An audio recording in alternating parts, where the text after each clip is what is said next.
One thing I do want to share with y'all is that it was my intention, we're going to sort out these issues in a moment about what witnesses are here and why they're not here and if that's okay that they're not here and all that good stuff.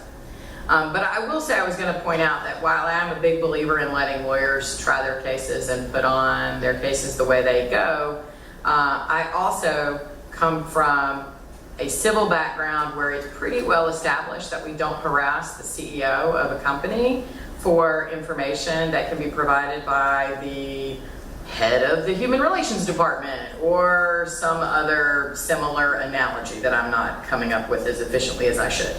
I say that to say this.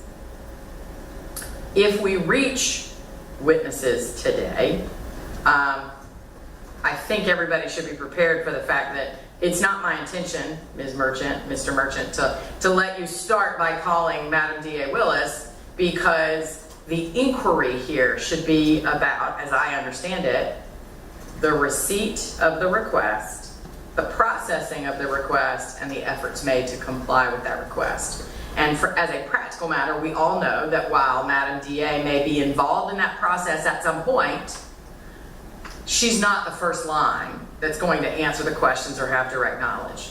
And so we can hash that out as we move forward. But I say that to start with the idea that there was always a possibility that we might never have reached Ms. Willis as a witness today. But now, everybody's filed their motions, and so we have to reach these issues today. So with that, I think I'm going to stop talking in a moment and give y'all a chance to tell me if there's any procedural issue or preliminary matter we need to take up otherwise. But my intention is to start with the the defendant's attorneys and Ms. Allaby's motions to quash so that we can deal with those issues first, because essentially in terms of at least what we're doing today, they could be outcome determinative. That works for the plans, Judge.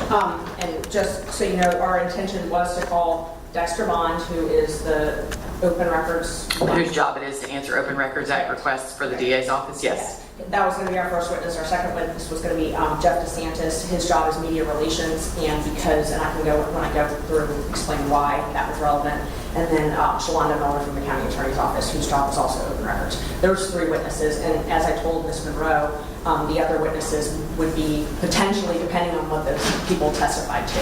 So it would really depend on what they testified to, but our intention was to call those people first. And you know, we're ready to respond if you'd like us to respond to the states, not the states. Oh, I guess, so I'm going to call the DA the state, and then the district, then the county attorney the county. I guess that might be easier. Well, I think actually, because this is as good a time as any to remind us all that this is a civil case. Right. It is not a criminal case. And so I too have had to remind myself, but I think maybe to keep the record as clean as possible, the best way to do this is that Ms. Monroe and Mr. Bowman are defendants, possessive plural counsel, and that Ms. Allaby represents the non-party subpoenaed witnesses.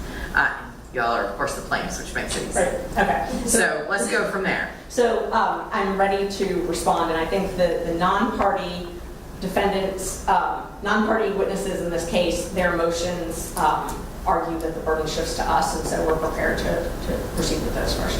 Okay. Any other preliminary thing or matter y'all want to address, Ms. Allaby or Ms. Monroe, on behalf of the defendants and the witnesses? Nothing additional. Okay. Okay, so go ahead, Ms. Merchant. Thank you, Judge.